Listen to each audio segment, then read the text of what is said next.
Welcome back to the Luxury Channel. What I have for you in today's video is 6 billionaires who went broke. Now before we end up getting into that, if you are new to the channel and could subscribe, that would absolutely make my day, as well as if you did, comment down below and you could get a shout out at the end of the month. But coming in at number 6, we have Quinn. The recession of 2008 forced many companies out of business and wealthy people to go bankrupt, and one of those people was Quinn, who was one of the richest people in Ireland with a net value of about 6 billion in 2005. With the help of his holding company Quinn Group, he purchased stakes in various multinational companies, including Bupa Ireland and Anglo-Irish Bank. Soon after the financial crisis hit the Irish banking system, Quinn lost almost all of his family's wealth, most of which is attributed to drastic losses of the Anglo-Irish Bank. In 2008, one of his businesses, Quinn Insurance, was fined a 3.25 million by Ireland's financial regulator because of an insider loan issued by Quinn Insurance. With multiple cases of liquidation, illegation, corporate finances, and fraud, Quinn finally filed for personal bankruptcy in 2011.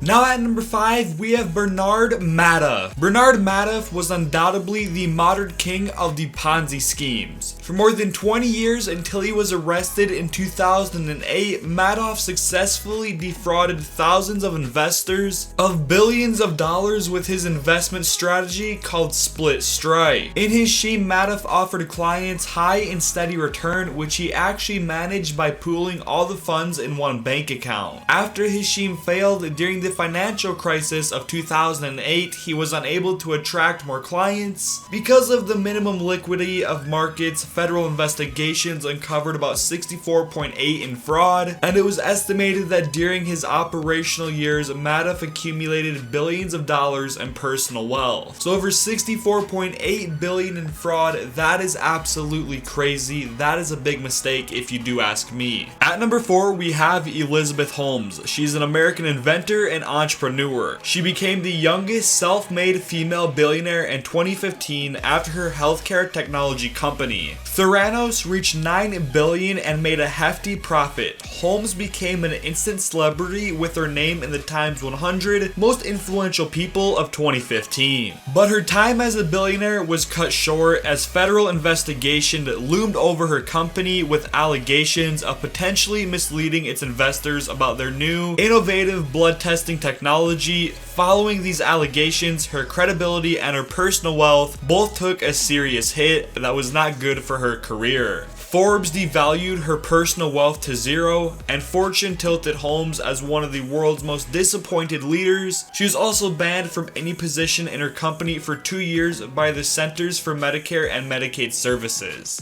That is not a good situation. Let me know down below if you think she can come back from this. Coming in at number 3, we have Alan Stanford. Robert Alan Stanford is a former billionaire financier who is now serving a 110-year prison term since 2009. After being convicted in a massive financial fraud, he was the chairman of a now defunct financial services company, Stanford Financial Group. One of its subsidiaries, Stanford International Bank, claimed it had around 8.5 billion in AUM, assets under management, of at least 30,000 clients in over 136 different nations. It all started in 2009 when SEC launched an investigation on Alan Stanford and his company and charged him onto an account of fraud for illegally selling 8 billion in high-yield certificates of deposit in massive Ponzi schemes. He was finally arrested in June of 2009 on counts of mail and wire fraud, money laundering, obstruction of justice, and so much more. That is not good for him. Coming in at number 2, we have Bjrkgolfur Gudmundsson. I'm going to refer to him as BG because his name is super just not right now. But in the banking crisis of 2007 and 8 affected Iceland more than any other nation in the world. It all started when all 3 major Icelandic banks defaulted defaulted on their loans in late 2008, which ultimately caused a major economic and political unrest in Iceland for 3 years. BG, who was the second richest person in Iceland before the crisis, gained about 45% shares in Landsbanki, one of those 3 large banks in 2002. According to Forbes in March of 2008, BG was ranked 1014 on the list of richest people in the world with a total wealth of $1.1 billion. Following the outbreak of the financial crisis in the country, BG lost his chairmanship and Landsbanki in 2008 and declared his personal bankruptcy a year later. In less than 1 year, his personal wealth went down from 1.1 billion to 0. His son, on the other hand, Thor, who also lost his entire wealth during the 2007 and 8 financial crisis, regained his billionaire status in 2015, which is absolutely crazy, and his son is the only billionaire today in Iceland.